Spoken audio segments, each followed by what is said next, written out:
sisi vijana tunabeba mambo mengi ambayo yametukuta katika ukuaji wetu ambao unatutengenezea hofu, uoga, wasiwasi, na muda mwingine usikute watu wapo wa kuongea nao, lakini nani atakuamini, nani atakuelewa?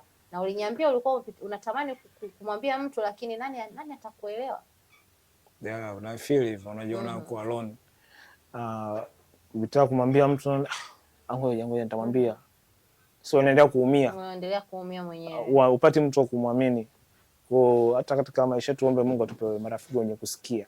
Amen. Hata wakati atuongei, yani hata hujasema akikuona tu hivi anajua bro, mtu ongee.